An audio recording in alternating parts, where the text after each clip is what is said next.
In this talk, I'll concentrate on sample principles and techniques which can be used for developing the knowledge of word-sound structure and sound-letter relations in order to help dyslexic learners read and spell skillfully in English.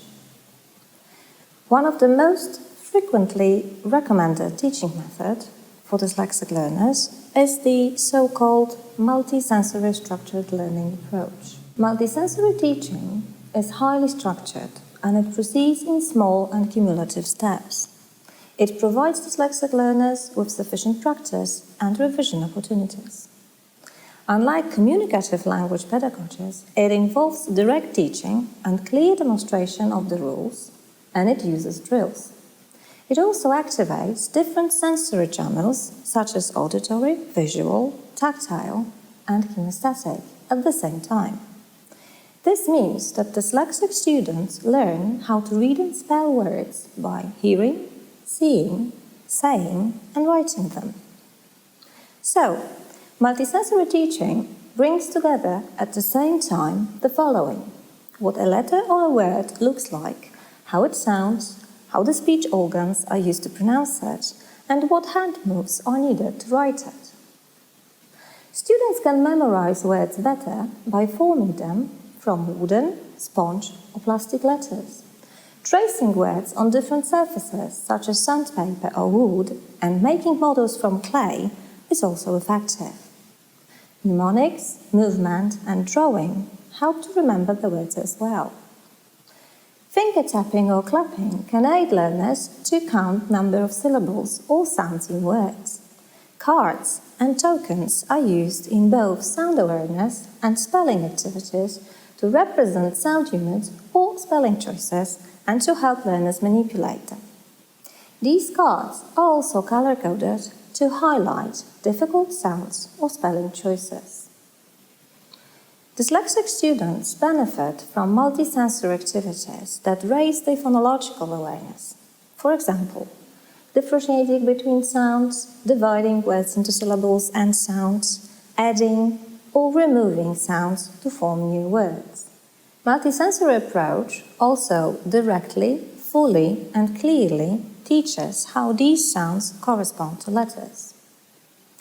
Multisensory approach is especially important if the orthographic systems of the native language and foreign language differ, and if the relation between sounds and letters in the foreign language is complicated. First, let me explain what phonological awareness is. It's the knowledge that spoken words are made of tiny segments, which are sounds. It is an ability to identify, distinguish between, and manipulate the sound structure of words. It means that students should be able to identify phonological units of different sizes, such as words, syllables, onsets, rhymes, and finally individual sounds. Then they learn how to break apart and put these units together. In other words, students need to be able to isolate, segment, blend, add, delete, and substitute bigger and smaller units of sound to form words. This facility, in turn, aids later successful mapping of the sounds on appropriate letters or letter combinations. There is a set sequence of activities for developing phonological awareness. Since bigger chunks are more salient and more directly perceivable, we move from larger to smaller sound units. So, the awareness of syllables, onsets, and rhymes should be developed before the awareness of individual sounds. Then students learn how all these elements can be separated, blended together, or otherwise manipulated. Tasks aimed at production are more difficult than recognition exercises. Blending activities tend to be less challenging than segmenting tasks. Using visual and auditory cues such as tokens, boxes, markers, counters, pictures, gestures, clapping and tapping to represent words, syllables, onsets, and rhymes, or individual sounds, makes the word sound structure easier to understand. These multisensory techniques make oral activities more concrete, so to say, which in turn facilitates sound perception. Moving on to sound-letter relations. English orthography is widely perceived as non-transparent and difficult. Still, it seems that the teaching of spelling is a rather neglected aspect of foreign language pedagogy. What's difficult about learning to spell and read in English? Firstly, a single sound can be represented by more than one letter, for example, the word flight. Secondly, a single sound may be represented by different letters or letter combinations in different words, for example, the words flight, cry, and life. Thirdly, a given letter or a combination of letters may represent more than one sound, for example, the words bread or me. Finally, there are exceptions and irregular words that need to be rote learned. No wonder many learners find English spelling challenging. However, English spelling is in fact more regular than one would think.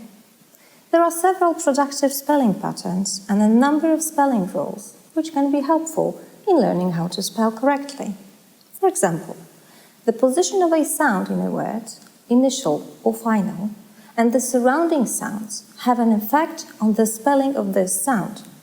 Syllable analysis into onsets and rhymes also support spelling. Rhymes prove to play a crucial role here. Presenting words in sets classified according to the rhymes they share is very useful. As already mentioned, for segmenting and blending tasks, students can use cards and tokens to represent the actions of breaking apart and putting together.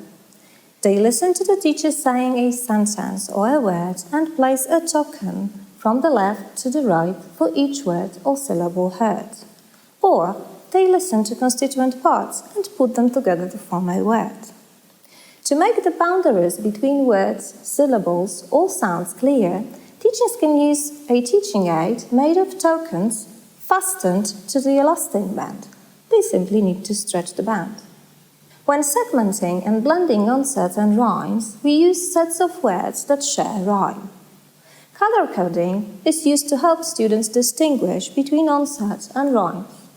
It also helps to understand that changing only the beginning sound, which is represented by a given letter or a combination of letters, results in forming a new word. Students manipulate tokens or word slides to form words. They also read and spell these words. The next stage is identifying the position of sounds in words, followed by manipulation tasks in which students leave off, add, or substitute the beginning, final, or medial sound in a given word to form a new word. For example, what word will be left if you type P of pet? What is missing in eat that you can hear in meat? Take K out of cat and it says at. Say cat with H instead of K. Combining multisensory techniques and explicit teaching of spelling rules can be of great help for dyslexic students, especially with regard to sounds that have several possible spelling choices. For instance, English long vowels or the ch sound, which can be spelled with the letters ch or tch in different words. Analyzing the words with regard to position of the target sound and the surrounding sounds and letters representing these sounds, as well as providing simple spelling rules, aids dyslexic learners in managing spelling. Color coding, flashcards, games, word slides, and flip cards are used for drilling the spelling. Word slides have a set part containing the letters which represent a given rhyme or individual sound shared by all the words being practiced. Word slides also contain one or more movable parts with different letters. When students manipulate these movable parts, they form new words. Flip cards comprise several piles of cards joined at the top with a spring so that they can be flipped over to show combinations of letters which are used to form words. Cards for reading and tracing drill, spelling choice stickers, dominoes, bingo, graphic models of words, and odd one out tasks can be used for consolidating spelling.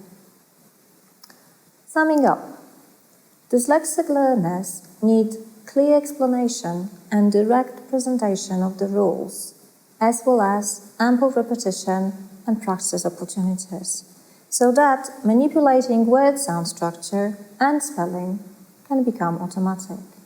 Still, learning is not monotonous or boring due to the application of multisensory structure techniques.